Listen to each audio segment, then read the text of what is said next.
Howdy folks, welcome back to the channel. So we're heading off today on the Meteor, the trusty Meteor, and to be honest I don't really know where the destination is going to be. We're just out on the bike, just because it's an absolutely beautiful day. I needed a bit of time out on the bike, so I thought why not, we'll take the Meteor. The CBR is currently off-road because I'm sorting out an upgrade for the exhaust system. So at current it's not got an exhaust attached, so I can't take that out. So we're just going through Holton to my right hand side. That's part of the camp, so the RAF. So to my right hand side is Holton Airfield.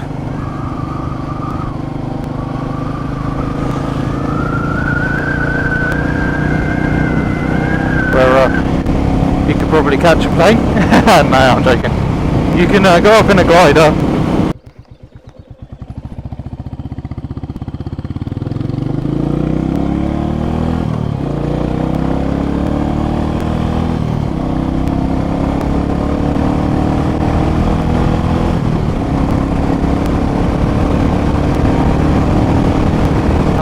Let's do a bit of a review. I did mention before that I was planning going to plan a 1250 mile review.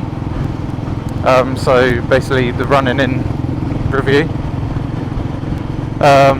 So yeah, let's go for it. As you well and truly know by now, if you've been watching my channel for any period of time, that I absolutely love this bike, and I just enjoy riding it all the time.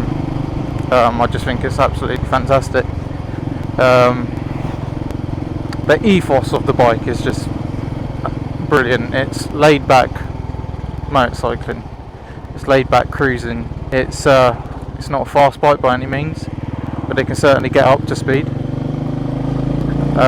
You certainly don't have to worry about pulling off the line and things like that. I mean, in towns and cities you'd be absolutely fine keeping up with like the rest of the traffic. And you'd also be fine, like, you know, getting away from them at junctions and things. So yeah, you'd be fine in those sorts of situations. I have taken this bike on the motorway, and although it's not a fast bike by any means, it can certainly keep up with motorway traffic and handles the motorway pretty well. I mean, my experience on the motorway was 2 up, so it was a little bit more sluggish than it would be if it was just a single rider, but it held its own pretty well. I mean, we were cruising along at 60-65 pretty much the whole time, and that was in 5th gear, so I wasn't, you know, trying to give it the welly in 4th. A lot of people say if you want to keep it going up to, you know, 70 and with 2 up, you have to keep it in 4th, etc. But it was just fine in 5th. 60-65, kept to the left lane. I don't think you do much overtaking on this bike on the motorway, but yeah, no, it runs fabulously. It's a great little motorcycle. For a 350, the engine is perfectly adequate for pretty much everything. It's cheap to run, especially with what's going on in the world at the minute with regard to fuel prices. At the minute it's about 170 per litre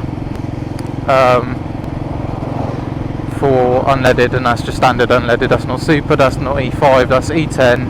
It's just the cheapest fuel available. It's £1.70 per litre where I live.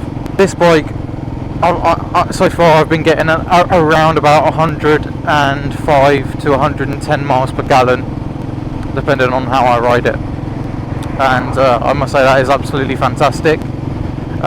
For economics wise, that is brilliant, you know. The Honda that I've got, that's good on fuel as well, but it's nowhere near the level of this. I mean, that's only got a 471cc engine on the Honda, so it's only just over 100 more than this. It's like 120 more cc's, and that gets 70 4 miles to the gallon, whereas this easily reaches 105 consistently. Lovely to see all the bikers out. Lovely day for it. It just is absolutely perfect. You know, and people are always happy to see you on this motorbike as well. Like, it doesn't matter what sort of bike other people are riding. People just seem to, you know, always stop and say hello. You get all these compliments from people. So I think we're gonna go down through Tring, just for a bit of something different.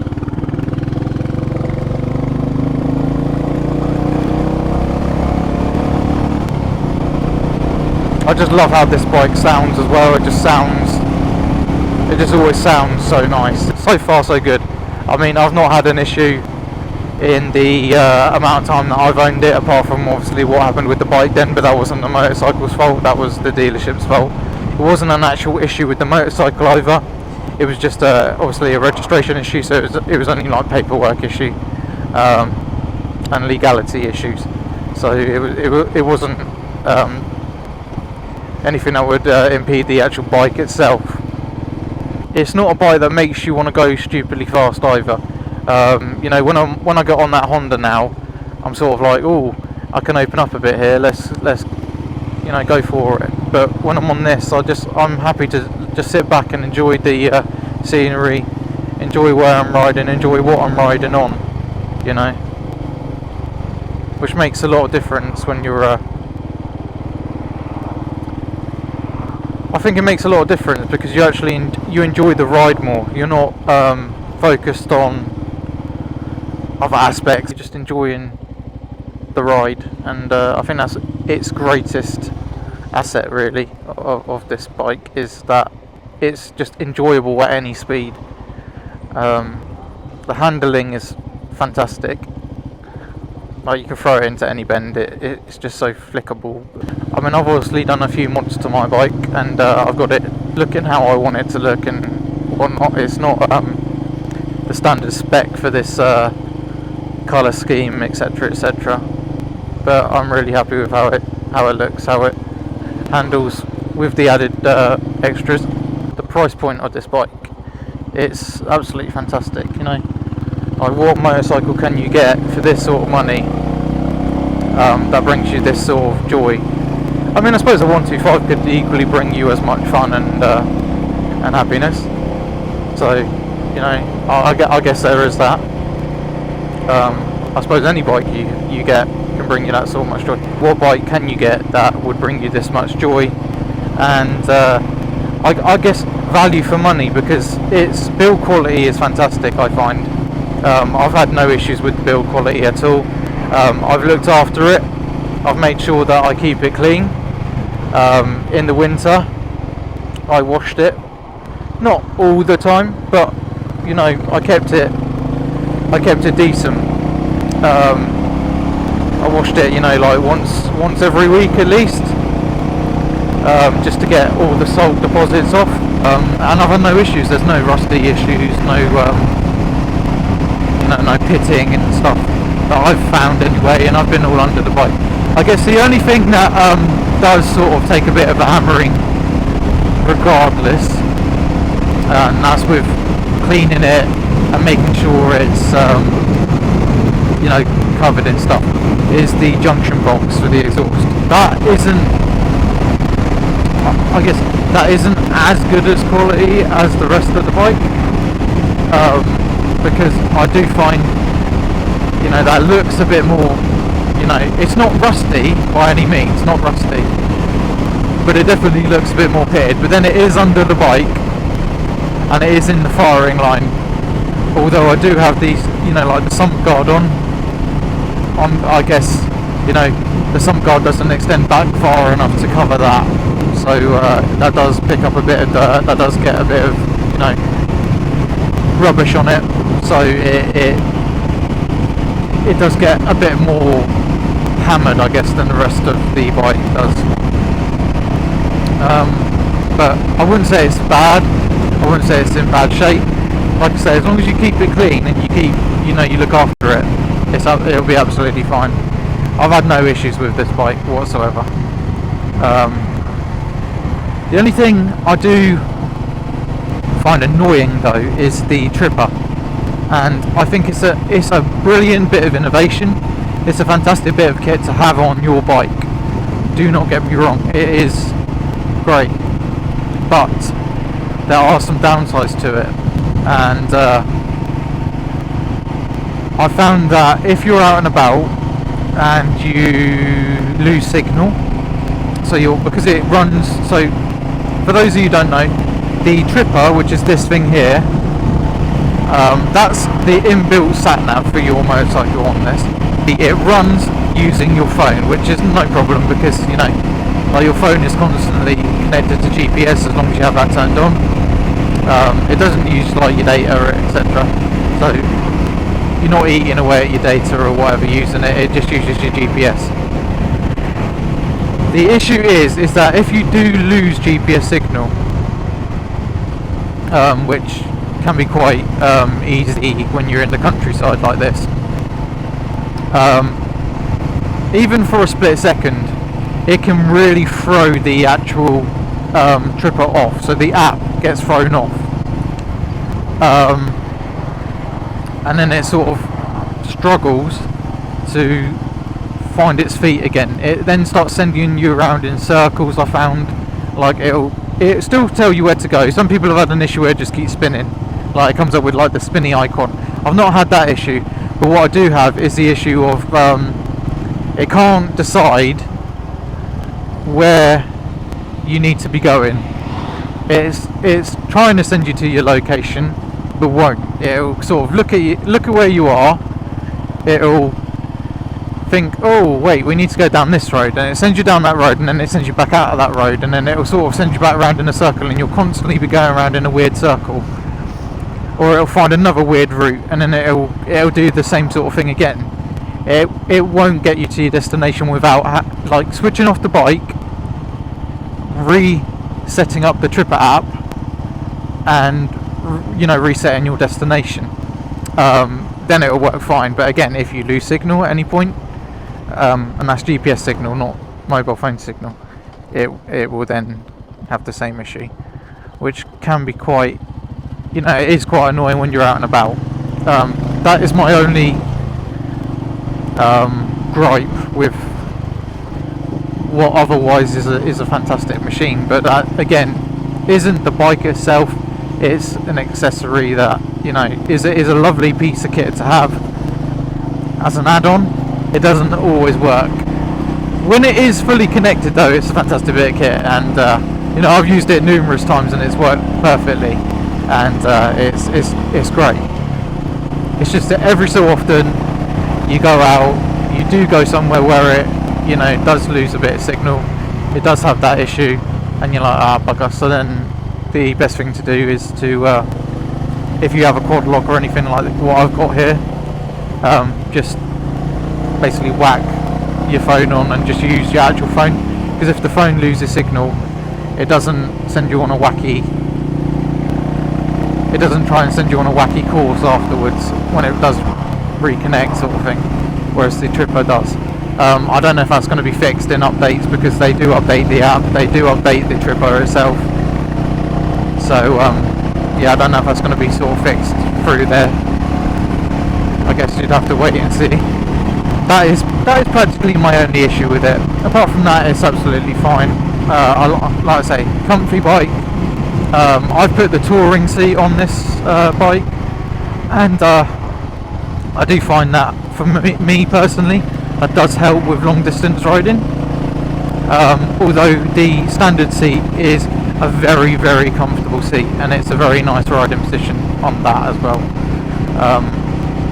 I just find the touring seat is just that, it just has that little edge when you're doing longer distances. I tend to find I don't get quite so numb in the bum cheek area,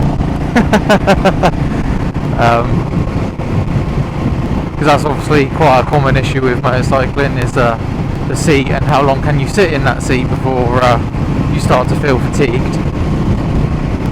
And I'm happy to say on this bike you can stay on it all day and you don't feel fatigued, so that's always a bonus.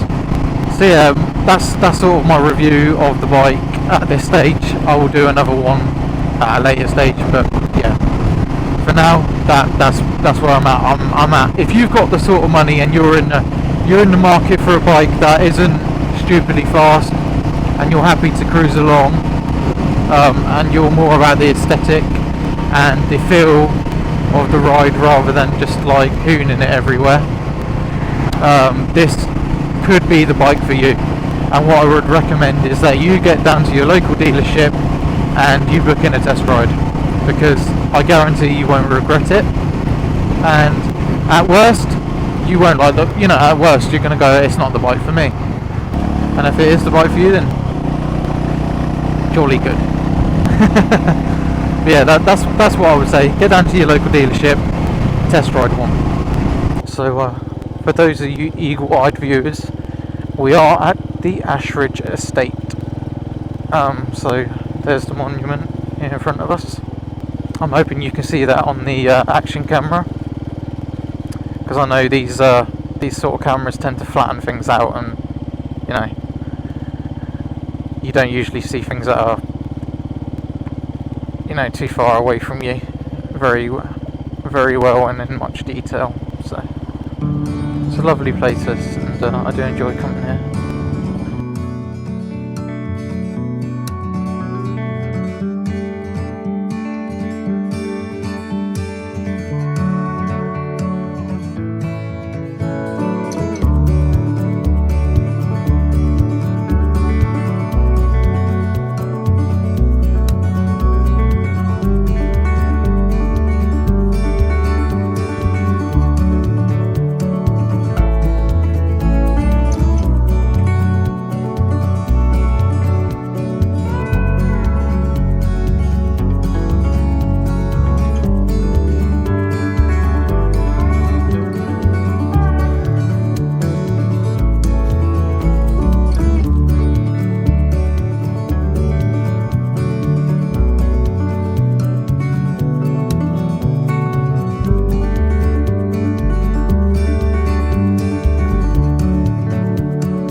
Get some new summer gloves, I think, because these are my winter ones, and we're definitely not in need for these gloves anymore.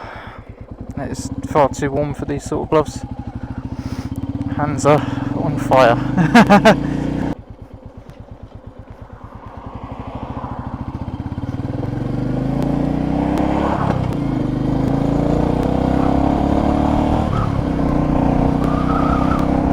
Good when all you need is your tank bag, isn't it? Certainly saves me carrying everything on my back.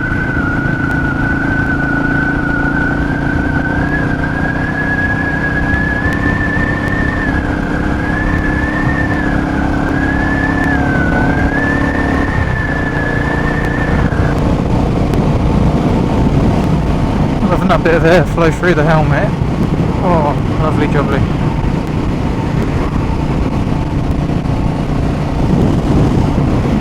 Absolutely beautiful though out here today. It's so good.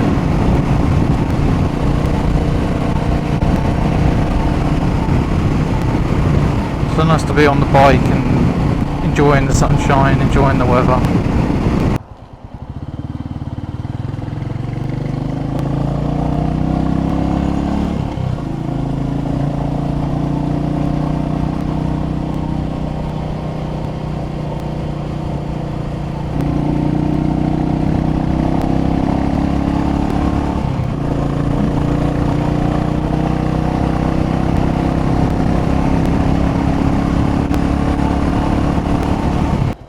Stop at Ivern Beacon.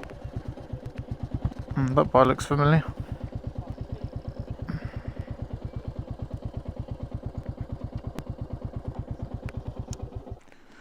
Alright, we'll get some more photos and then I'll be back with you.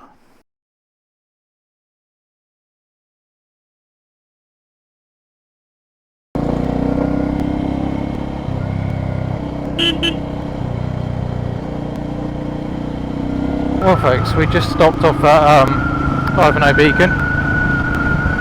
It's supposed to be a quick stop, but the ice cream man started jobsing. So we were there 45 minutes in the end. It was only supposed to be a 2-minute stop to get a photo. He seems a nice enough bloke, just very chopsy. I suppose it's better to be like that than grumpy. Cheerful chap.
I'm getting close to home. So what I'm going to do folks is say goodbye for now. So I'm going to end the video there. Thank you very much for tuning in, and I do appreciate everyone's support. If you enjoyed the video, again please like, share and subscribe to my channel because it helps me out massively. Once again, thank you for watching. I'll catch you in the next one. Cheerio.